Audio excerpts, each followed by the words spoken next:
حضور رحمت عالم صلی اللہ علیہ وآلہ وسلم بازار کی طرف جا رہے تھے۔ جیب میں صرف 8 درہم تھے۔ راستے میں ایک ضعیف عورت بیٹھی رو رہی تھی۔ آپ صلی اللہ علیہ وآلہ وسلم رک گئے، اس کے قریب پہنچے اور اس کے غم میں شریک ہونے کے لیے اس سے پوچھا، بڑی بی کیوں رو رہی ہو؟ کیا حادثہ پیش آیا ہے؟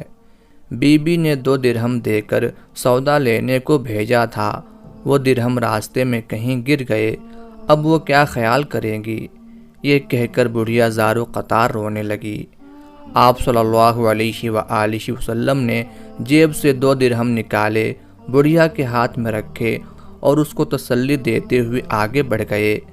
بازار پہنچ کر اللہ کے رسول صلی اللہ علیہ وآلہ وسلم نے 2 درہم میں ایک قمیص خریدی اور واپس ہو گئے۔ واپسی میں کیا دیکھتے ہیں کہ ایک فقیر بالکل ننگا کھڑا ہے، پھٹا پرانا چیتھڑا ٹانگوں پر باندھ رکھا ہے اور صدا لگا رہا ہے، جو مجھے پہنائے گا اللہ اسے جنت کا جوڑا عطا فرمائے گا۔ آپ صلی اللہ علیہ وآلہ وسلم ذرا رکے، فقیر نے پھر صدا لگائی، جو مجھے پہنائے گا اللہ اسے جنت کا جوڑا عطا فرمائے گا۔ آپ صلی اللہ علیہ وآلہ وسلم نے وہ قمیض اسی وقت اس فقیر کو پہنا دی اور پھر بازار کی طرف چل دیے۔ وہاں جا کر آپ صلی اللہ علیہ وآلہ وسلم نے دوسری قمیض 2 درہم میں خریدی اور اپنے گھر کے لیے واپس ہوئے۔ دیکھا کہ راستے میں پھر وہی بڑھیا کھڑی رو رہی ہے۔ دریافت فرمایا، بڑی بی اب کیا بات ہے؟ بولی، یا رسول اللہ صلی اللہ علیہ وآلہ وسلم، میرے ماں باپ آپ پر قربان، میں کہاں تک آپ صلی اللہ علیہ وآلہ وسلم کو پریشان کروں؟ گھر سے نکلتے ہوئے کافی دیر ہو گئی ہے، گھر والیاں انتظار کر رہی ہوں گی، یہاں دیر لگ گئی، اتنی دیر میں پہنچوں گی تو وہ ناراض ہوں گی، برا بھلا کہیں گی، سزا دیں گی۔ بڑھیا یہ کہہ کر پھر زور زور سے رونے لگی۔ آپ صلی اللہ علیہ وآلہ وسلم نے بڑھیا کی فریاد نہایت دھیان سے سنی۔ بڑھیا پر بڑا ترس آیا، اسے تشفی دی اور فرمایا، چلو میں تمہارے ساتھ چلتا ہوں۔ بڑھیا خوشی خوشی چل دی۔ اللہ کے رسول صلی اللہ علیہ وآلہ وسلم بھی ساتھ ساتھ تھے۔ تھوڑی ہی دور گئے تھے کہ کچھ انصار کے گھر نظر آئے۔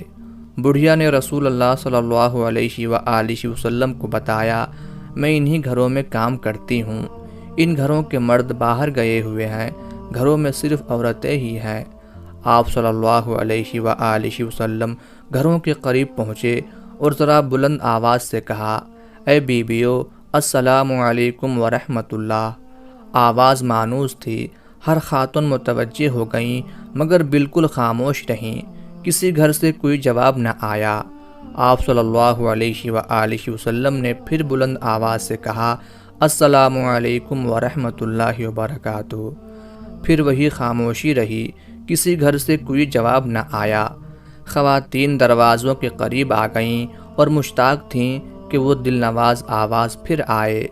اللہ کے رسول صلی اللہ علیہ وآلہ وسلم نے تیسری بار پھر ذرا بلند آواز سے کہا، اے بیویو، السلام علیکم ورحمۃ اللہ وبرکاتہ۔ تیسری آواز پر سارے گھروں کی عورتوں نے مل کر جواب دیا، وعلیکم السلام ورحمۃ اللہ وبرکاتہ، فداک ابی و امی۔ آپ صلی اللہ علیہ وآلہ وسلم نے پوچھا، بیویو، کیا تم نے میری پہلی آواز نہیں سنی تھی؟ یا رسول اللہ صلی اللہ علیہ وآلہ وسلم، ہم نے آپ کا پہلا ہی سلام سن لیا تھا اور آپ کی آواز پہچان لی تھی، لیکن جواب اس لیے نہیں دیا کہ آپ کی زبان مبارک سے سلامتی اور رحمت و برکت کی دعائیں ہم اور ہمارے بچے بار بار سنیں۔ عورتوں نے عقیدت و ارادت کا اظہار کرتے ہوئے کہا۔ اللہ کے رسول صلی اللہ علیہ وآلہ وسلم مسکرا دیے، پھر فرمایا، یہ تمہاری خادمہ ڈر رہی ہے کہ تم اسے ڈانٹو گی اور سزا دو گی۔ اتفاق سے اس اللہ کی بندی کو دیر ہو گئی تھی، میں اس کی سفارش کے لیے آیا ہوں۔ رسول اللہ صلی اللہ علیہ وآلہ وسلم کے الفاظ سن کر خواتین کی آنکھوں میں آنسو آ گئے اور ایک زبان ہو کر بولیں، یا رسول اللہ صلی اللہ علیہ وآلہ وسلم، یہ آپ کو سفارش کے لیے لے کر آئی ہے، تو آپ گواہ رہیں، ہم اسی وقت اس کو آزاد کرتے ہیں، اب اس پر کسی کا کوئی حق نہیں ہے۔ باندی کی آزادی پر آپ صلی اللہ علیہ وآلہ وسلم کا چہرہ خوشی سے چمک اٹھا اور آپ صلی اللہ علیہ وآلہ وسلم ان نیک خواتین کو دعائیں دیتے ہوئے خوشی خوشی گھر واپس آ گئے۔ اللہ کے رسول صلی اللہ علیہ وآلہ وسلم کے اعلیٰ اخلاق کا ایک پہلو یہ بھی تھا کہ آپ نے ایسے عام آدمی کو بھی عزت اور وقار عطا فرمایا جسے معاشرے میں کوئی خاص اہمیت حاصل نہ تھی۔ بنو اشجع عربوں کے مشہور قبیلہ بنو غطفان کی ایک شاخ ہے۔ یہ قبیلہ زمانہ قدیم سے مدینہ منورہ کے اطراف میں آباد تھا۔ اس قبیلے کا ایک بدوی ظاہر بن حرام رضی اللہ تعالی عنہ مدینہ منورہ سے کچھ فاصلے پر رہتا تھا۔ یہ نہایت غریب شخص تھا، شکل و صورت میں بھی زیادہ خوبصورت نہ تھا، مگر اس کی ایک اہم خوبی یہ تھی کہ یہ اللہ کے رسول صلی اللہ علیہ وآلہ وسلم سے بہت محبت کرتا تھا، اور اللہ کے رسول صلی اللہ علیہ وآلہ وسلم بھی اس سے خوب محبت کرتے تھے۔